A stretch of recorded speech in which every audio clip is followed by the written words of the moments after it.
السلام علیکم ورحمۃ اللہ وبرکاتہ۔ محترم ویورز، آپ دیکھ رہے ہیں میرا اسلامی چینل سیکھیے ترجمہ قرآن و تفسیر عثمان کے ساتھ۔ تو آئیے پہلے اچھی نیتیں کر لیتے ہیں، کیونکہ فرمان مصطفیٰ صلی اللہ تعالیٰ علیہ وآلہ وسلم ہے کہ نیت المومنین خیر من عملہ، یعنی مسلمان کی نیت اس کے عمل سے بہتر ہے۔ تو جتنی اچھی نیتیں زیادہ ہوں گی ثواب بھی اتنا ہی انشاءاللہ ہم پائیں گے۔ تو آئیے سب شروع کرنے سے پہلے ہم دعا پڑھ لیتے ہیں۔ الحمدللہ رب العالمین والصلاة والسلام علی سید المرسلین، اما بعد، فاعوذ باللہ من الشیطان الرجیم، بسم اللہ الرحمن الرحیم۔ اللہم افتح علینا حکمتک وانشر علینا رحمتک یا ذا الجلال والاکرام۔ رب اشرح لی صدری ویسر لی امری واحلل عقدۃ من لسانی یفقہوا قولی، رب زدنی علما۔ تو پیارے ویورز، آج ہماری سورۃ البقرہ کی 113 آیت ہے انشاءاللہ۔ آئیے ہم پڑھتے ہیں اور ترجمہ بھی کرتے ہیں اور تفسیر بھی سنتے ہیں۔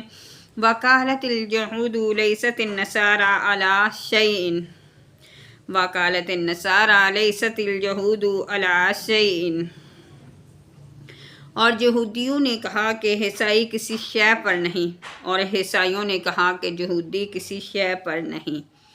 وَهُمْ يَتْلُونَ الْكِتَابَ، حالانکہ دونوں کتاب پڑھتے ہیں۔ كَذَلِكَ قَالَ الَّذِينَ لَا يَعْلَمُونَ مِثْلَ قَوْلِهِمْ، اسی طرح جاہلوں نے ان پہلوں جیسی بات کہی۔ فَاللَّهُ يَحْكُمُ بَيْنَكُمْ يَوْمَ الْقِيَامَةِ فِيمَا كَانُوا فِيهِ يَخْتَلِفُونَ، تو اللہ قیامت کے دن ان میں اس بات کا فیصلہ کر دے گا جس میں یہ جھگڑ رہے ہیں۔ قالت اليہود، یہودی بولے، ایک بار نجران کے عیسائیوں اور مدینہ منورہ کے یہودی علماء کی بارگاہ مصطفیٰ صلی اللہ تعالیٰ علیہ وآلہ وسلم میں آپس میں باعث چھڑ گئی۔ بحث کے دوران ان دونوں نے خوب شور مچایا۔ یہودی کہتے تھے کہ عیسائیوں کا دین کچھ نہیں، اور عیسائی کہتے تھے کہ یہودیوں کا دین کچھ نہیں۔ اس پر یہ آیت نازل ہوئی، یتلون الکتاب، وہ کتاب پڑھتے ہیں، یعنی علم ہونے کے باوجود یہود اور نصارہ نے ایسی جاہلانہ گفتگو کی، حالانکہ انجیل شریف جس کو نصارہ مانتے ہیں، اس میں تورات شریف اور حضرت موسیٰ علیہ السلام کی نبوت کی تصدیق ہے، اور تورات جس کو یہودی مانتے ہیں، اس میں حضرت عیسیٰ علیہ السلام کی نبوت اور ان تمام احکام کی تصدیق ہے جو آپ علیہ السلام کو اللہ تعالیٰ کی طرف سے عطا ہوئی۔ قرآن پڑھ کر عمل نہ کرنے والے مسلمانوں کو تنبیہ۔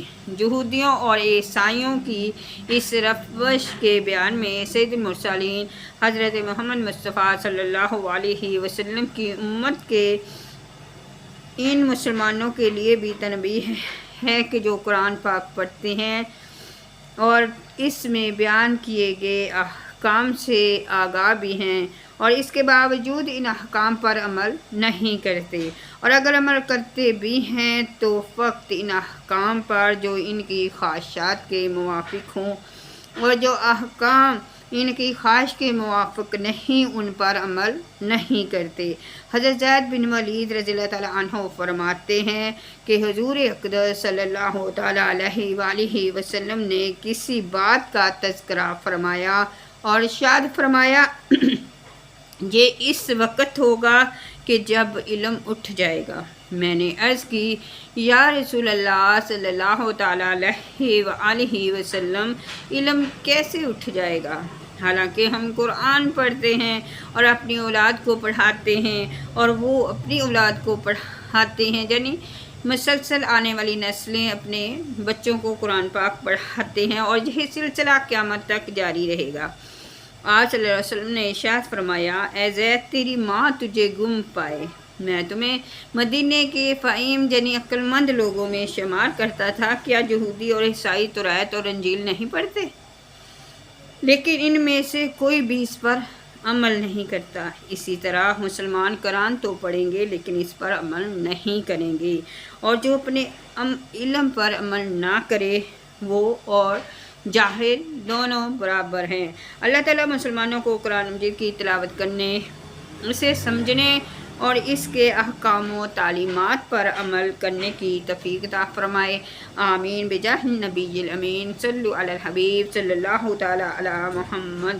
کذالک قال، اسی طرح کہا، اہل کتاب کے علماء کی طرح جاہل بت پرستوں اور آتش پرستوں نے ہر دین کو جٹلانا شروع کر دیا اور کہنے لگے کہ دین کچھ نہیں۔ انہیں جاہلوں میں سے مشرکین عرب بھی ہیں جنہوں نے نبی کریم صلی اللہ تعالیٰ علیہ وآلہ وسلم اور آپ کے دین کے بارے میں ایسے ہی کلامات کہے۔ وَمَنْ أَظْلَمَ مِمَّنْ مَسَاجِدَ اللَّهِ أَن يُذْكَرَ فِيهَا اسْمُهُ وَسَعَىٰ فِي خَرَابِهَا، اور اس سے بڑھ کر ظالم کون جو اللہ کی مسجدوں کو روکے ان میں نام خدا لیے جانے سے اور ان کی ویرانی میں کوشش کرے۔ اولئک ما کان لہم ان یدخلوہا الا خائفین، ویرانی میں کوشش کرے، ان کو نہ پہنچتا تھا کہ مسجدوں میں جائیں مگر الا خائفین، مگر ڈرتے ہوئے۔ لہم فی الدنیا خزی ولا فی الآخرۃ عذاب عظیم، ان کے لیے دنیا میں رسوائی ہے اور ان کے لیے آخرت میں بڑا عذاب۔ وَمَنْ أَظْلَمَ مِمَّنْ، اور اس سے بڑھ کر ظالم کون؟ یہ آیت بیت المقدس کی بے حرمتی کے متعلق نازل ہوئی کہ جس کا مختصر واقعہ یہ ہے کہ روم کے عیسائیوں نے یہودیوں پر حملہ کر کے ان کے جنگجوؤں کو قتل کر دیا، ان کی بیوی بچوں کو قید کر لیا، تورات کو جلا دیا اور بیت المقدس کو ویران کر دیا، اس میں نجاستیں ڈالی، خنزیر ذبح کیے، جو بیت المقدس خلافت فاروقی تک اسی ویرانی میں رہا۔ آپ رضی اللہ تعالیٰ عنہ کے عہد مبارک میں مسلمانوں نے اس سے بنایا۔ ایک قول یہ بھی ہے کہ یہ آیت مشرکین مکہ کے حق میں نازل ہوئی جنہوں نے ابتدائی اسلام میں حضور سید عالم صلی اللہ تعالیٰ علیہ وآلہ وسلم اور آپ کے صحابہ رضی اللہ تعالیٰ عنہم کو کعبے میں نماز پڑھنے سے روکا تھا، اور صلح حدیبیہ کے وقت اس میں نماز و حج سے منع کیا تھا۔ این یذکرہ کہ ذکر کیا جائے، ذکر میں نماز، خطبہ، تسبیح، وعظ، نعت شریف اور صالحین کے حالات کا بیان سب داخل ہیں۔ ذکر اللہ کو منع کرنا ہر جگہ ہی برا ہے، لیکن مسجدوں میں خصوصاً زیادہ برا ہے کہ وہ تو اسی کام کے لیے بنائی جاتی ہیں کہ جہاں مسجد میں اللہ تعالیٰ ہی کا ذکر کیا جائے۔ مسجد کو کسی بھی طرح ویران کرنے والا ظالم ہے، بلا وجہ لوگوں کو مسجد میں آنے یا مسجد کی تعمیر سے روکنے والا، مسجد یا اس کے کسی حصے پر قبضہ کرنے والا، مسجد کو ذاتی استعمال میں لینے والا اور مسجد کے کسی حصے کو مسجد سے خارج کرنے والا، اور یہ سب لوگ اس آیت کی وعید میں داخل ہیں۔ تفصیل کے لیے فتویٰ رضویہ شریف کی کتاب الوقف کا مطالعہ کریں۔ البتہ یہ یاد رہے کہ جنبی جنی جس پر غسل فرض ہو، منہ کی بدبو والے لہسن، پیاز وغیرہ بدبودار چیزوں کی بو جس کے منہ سے آ رہی ہو، اسے روکنا اس میں داخل نہیں کہ یہ حقیقت میں مسجد سے تکلیف دہ یا نامناسب چیزوں کو دور کرنے کے حکم میں آتا ہے۔ یہ بھی یاد رہے کہ مسجد کے نزدیک دوسری مسجد اس نیت سے بنانا کہ پہلی مسجد کو ویران کر دیا جائے حرام ہے، کہ یہ بھی مسجد کی ویرانی کی کوشش ہے۔ البتہ اگر کوئی مسجد بنائے تو اس کی نیت پر ہم حکم نہیں لگا سکتے کہ اس نے بری نیت سے مسجد بنائی ہے، الا خائفین، مگر ڈرتے ہوئے۔ مسجد میں ادب، تعظیم، خوف خدا کے ساتھ داخل ہونا چاہیے، نہ ڈر بے باک ہو کر اور آداب مسجد کو پامال کرتے ہوئے داخل ہونا مسلمانوں کا کام نہیں۔ فی الدنیا خزی، دنیا میں رسوائی، بیت المقدس ویران کرنے والوں کو دنیا میں یہ رسوائی پہنچی کہ قتل کیے گئے، گرفتار ہوئے، جلا وطن کیے گئے، خلافت فاروقی اور عثمانی میں ملک شام اور ان کے قبضے سے نکل گیا اور بیت المقدس سے ذلت کے ساتھ نکالے گئے۔ مسجدوں سے تعلق رکھنے والوں سے نفرت کرنے والوں کو یہ وعید اپنے پیش نظر رکھنی چاہیے۔ وَلِلَّهِ الْمَشْرِقِ وَالْمَغْرِبِ فَأَيْنَمَا تَوَلُّوا فَثَمَّ وَجْهُ اللَّهِ إِنَّ اللَّهَ وَاسِعٌ عَلِيمٌ۔ اور مشرق و مغرب سب اللہ ہی کا ہے، تو تم جدھر منہ کرو ادھر ہی اللہ کی رحمت تمہاری طرف متوجہ ہے، بے شک اللہ وسعت والا اور علم والا ہے۔ وَلِلَّهِ اور اللہ ہی کے لیے ہے۔ اس آیت کی بہت سے شان نزول بیان کیے گئے ہیں۔ ایک مرتبہ صحابہ کرام رضی اللہ تعالیٰ عنہ تری قرات میں سفر میں تھے، قبلہ کی سمت معلوم نہ ہو سکی۔ ہر شخص نے جس طرف اس کا دل جمع نماز پڑھ لی۔ صبح کو بارگاہ رسالت میں حال عرض کیا تو یہ آیت نازل ہوئی۔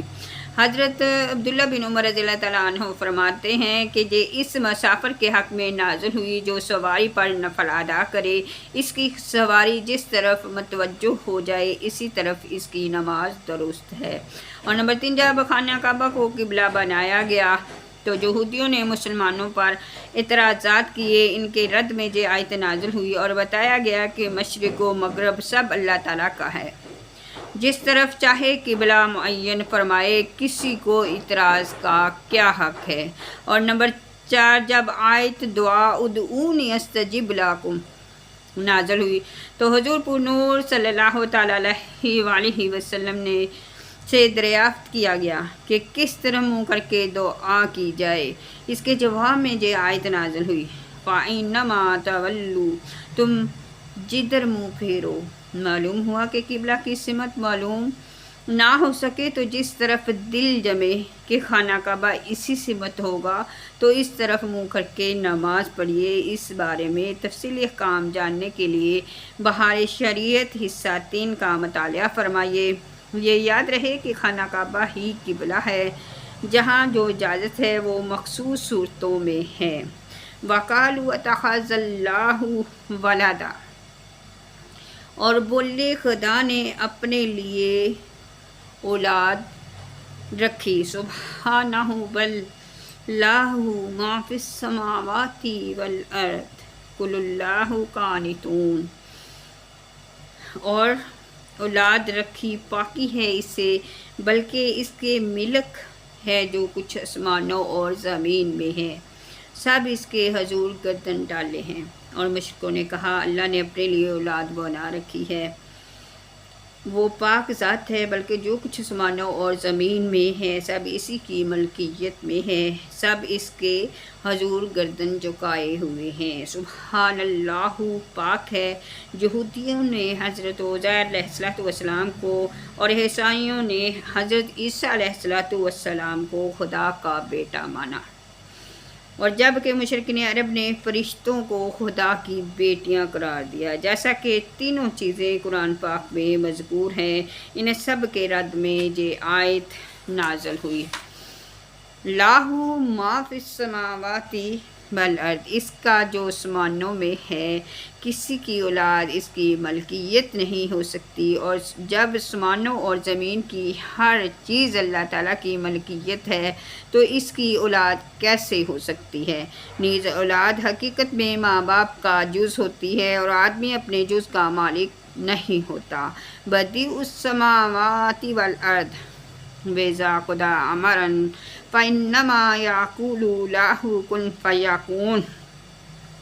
وہ بغیر کسی سابقہ مثال کے آسمانوں اور زمین کو نیا پیدا کرنے والا ہے، اور جب وہ کسی کام کو وجود میں لانے کا فیصلہ فرماتا ہے تو اس سے صرف یہ فرماتا ہے کہ ہو جا تو وہ فوراً ہو جاتا ہے۔ بدیع بغیر مثال کے بنانے والا۔ بدیع کا معنی ہے کسی چیز کو بغیر کسی سابقہ مثال کے نئے طور پر بنانے والا۔ اللہ تعالیٰ کے آسمانوں اور زمین کو پیدا کرنے سے پہلے نہ کوئی آسمان تھا اور نہ ہی زمین، تو اللہ تعالیٰ نئے طور پر اسے عدم سے وجود میں لایا۔ اللہ تعالیٰ تمام مخلوق کے اعتبار سے ہی بدیع ہے، کیونکہ اللہ تعالیٰ نے ہر چیز کو خود ہی وجود بخشا ہے، پہلے کسی شے کی مثال موجود نہ تھی۔ وَإِذَا قَضَىٰ، اور جب فیصلہ فرماتا ہے، فیصلہ فرمانے سے مراد ارادہ کرنا ہے، جیسا کہ ایک اور مقام پر اللہ تعالیٰ ارشاد فرماتا ہے اِنَّمَا أَمْرُهُ إِذَا أَرَادَ شَيْئًا أَن يَقُولَ لَهُ كُن فَيَكُونُ، اس کا کام تو یہی ہے کہ جب کسی شے کا ارادہ فرماتا ہے تو اس سے فرماتا ہے ہو جا، تو وہ فوراً ہو جاتی ہے۔ اور اس آیت سے اصل مراد یہ ہے کہ ایسا ہونا ممکن نہیں کہ اللہ تعالیٰ کسی شے کا ارادہ فرمائے اور وہ نہ ہو، بلکہ اللہ تعالیٰ کا ارادہ قطعی طور پر نافذ ہوتا ہے، اور کسی شے کے وجود میں لانے کے لیے اللہ تعالیٰ کو انسانوں کی طرح محنت و مشقت کی کوئی ضرورت نہیں، بلکہ اللہ تعالیٰ کا اس چیز کے وجود کا ارادہ فرما لینا ہی کافی ہوتا ہے۔ یاد رہے کہ اللہ تعالیٰ کسی بھی کام میں کسی کا محتاج نہیں، اور اللہ تعالیٰ کا مختلف کاموں کے لیے فرشتوں کو مقرر کرنا حکمت ہے، حاجت نہیں۔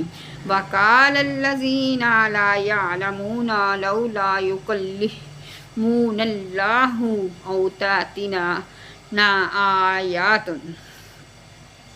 كَذَلِكَ قَالَ الَّذِينَ مِن قَبْلِهِم مِّثْلَ قَوْلِهِمْ تَشَابَهَتْ قُلُوبُهُمْ قَدْ بَيَّنَا الْآيَاتِ لِقَوْمٍ يُوقِنُونَ۔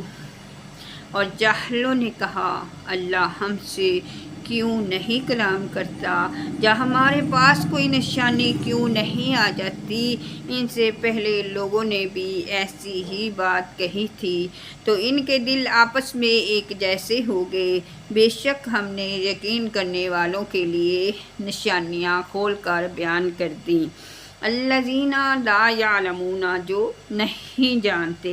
اس آیت کی ایک تفسیر یہ ہے کہ یہودیوں نے حضور پر نور صلی اللہ تعالیٰ علیہ وآلہ وسلم سے کہا کہ اگر آپ اپنے قول کے مطابق اللہ تعالیٰ کے رسول ہیں تو اللہ تعالیٰ سے فرمائیے کہ وہ ہم سے کلام کرے تاکہ ہم خود اس کا فرمان سن لیں۔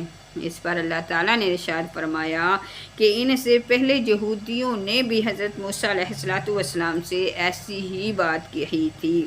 دوسری تفسیر یہ ہے کہ مشرکین مکہ نے حضور اقدس صلی اللہ تعالیٰ علیہ وآلہ وسلم سے کہا کہ اللہ تعالیٰ جس طرح فرشتوں اور انبیاء کرام علیہم السلام سے کلام فرماتا ہے، اس طرح خود ان سے آپ صلی اللہ تعالیٰ علیہ وسلم کی نبوت کے متعلق کیوں کلام نہیں فرماتا، تاکہ ہمیں یقین ہو جائے کہ آپ نبی ہیں، ہم آپ پر ایمان لے آئیں۔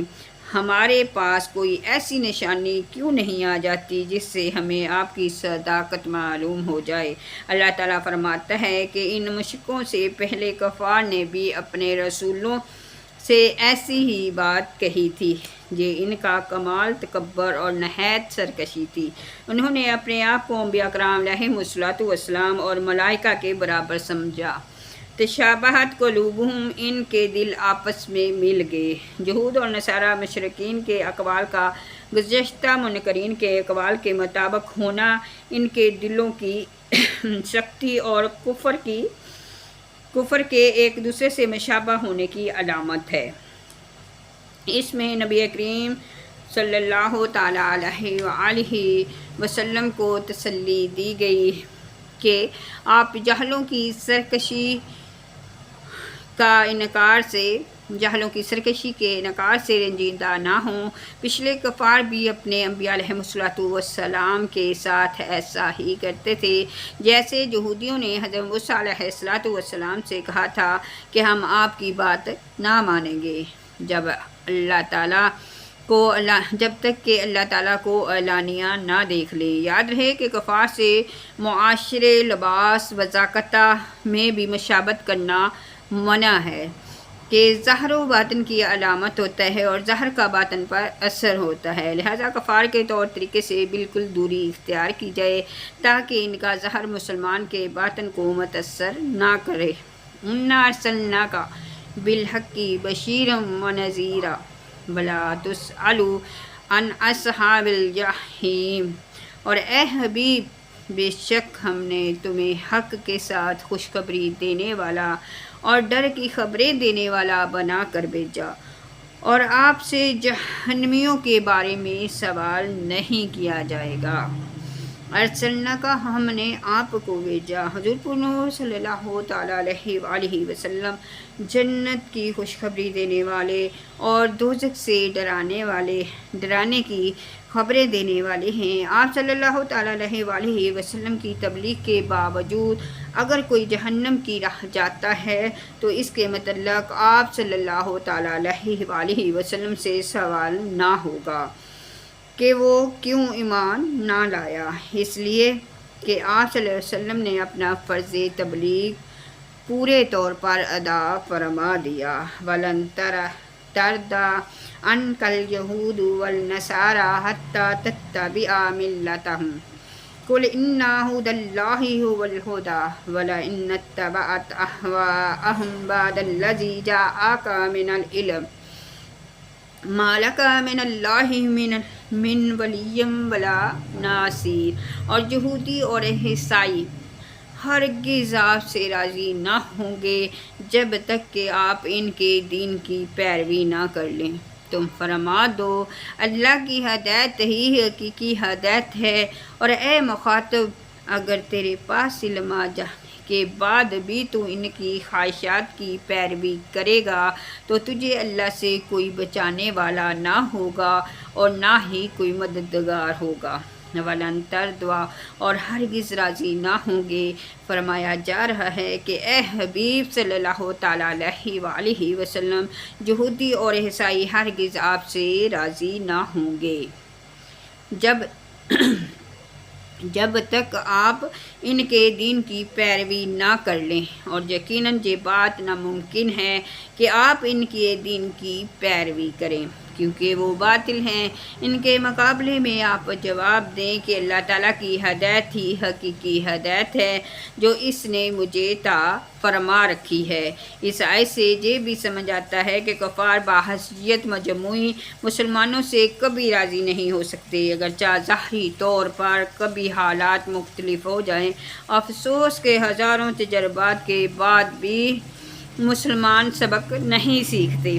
وَلَئِن اتَّبَعْتَ، اور اگر تم نے پیروی کی، یہ خطاب امت محمدیہ کو ہے کہ جب تم نے جان لیا کہ سید الانبیاء صلی اللہ تعالیٰ علیہ وآلہ وسلم تمہارے پاس حق ہدایت لائے تو تم ہرگز کفار کی خواہشوں کی پیروی نہ کرنا، اگر ایسا کیا تو تمہیں کوئی عذاب الہی سے بچانے والا نہیں۔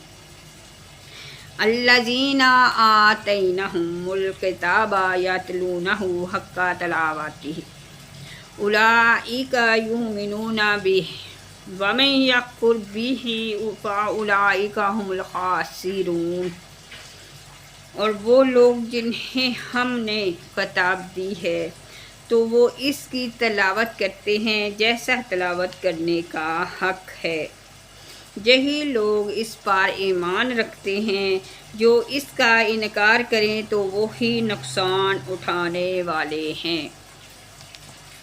یتلونہ، وہ اس کی تلاوت کرتے ہیں۔ حضرت عبداللہ بن عباس رضی اللہ تعالیٰ عنہ نے فرمایا کہ یہ آیت ان لوگوں کے متعلق نازل ہوئی جو حضرت جعفر بن ابی طالب رضی اللہ تعالیٰ عنہ کے ساتھ بارگاہ رسالت میں حاضر ہوئے تھے۔ ان کی تعداد 40 تھی، 32 اہل حبشہ، 8 شامی راہب تھے۔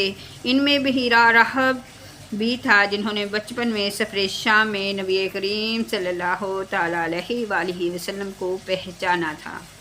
آیت کا مطلب یہ ہے کہ حقیقت میں تورات شریف پر ایمان لانے والے وہی ہیں جو اس کی تلاوت کا حق ادا کرتے ہیں اور بغیر تحریف و تبدیل کیے پڑھتے ہیں اور اس کے معنی کو سمجھتے ہیں اور یہ مانتے ہیں، اور اس میں حضور اقدس صلی اللہ تعالیٰ علیہ وآلہ وسلم کی نعت و صفت دیکھ کر آپ پر ایمان لاتے ہیں، اور جو حضور پر نور صلی اللہ تعالیٰ علیہ وآلہ وسلم کے منکر ہوتے ہیں وہ ترات پر ایمان نہیں رکھتے۔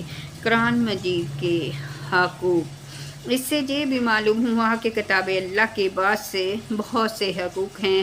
قرآن کا حق یہ ہے کہ اس کی تعظیم کی جائے، اس سے محبت کی جائے، اس کی تلاوت کی جائے، اس سے سمجھا جائے، اس پر ایمان رکھا جائے، اس پر عمل کیا جائے اور اسے دوسروں تک پہنچایا جائے۔ ترغیب کے لیے جہاں ہم تلاوت قرآن کے چند ظاہری اور باطنی آداب ذکر کرتے ہیں تاکہ مسلمان قرآن عظیم کی اس طرح تلاوت کرے جیسا تلاوت کرنے کا حق ہے۔ قرآن مجید کی تلاوت کرنے والے کو درجہ ذیل 6 ظاہری چیزوں کا خیال رکھنا چاہیے۔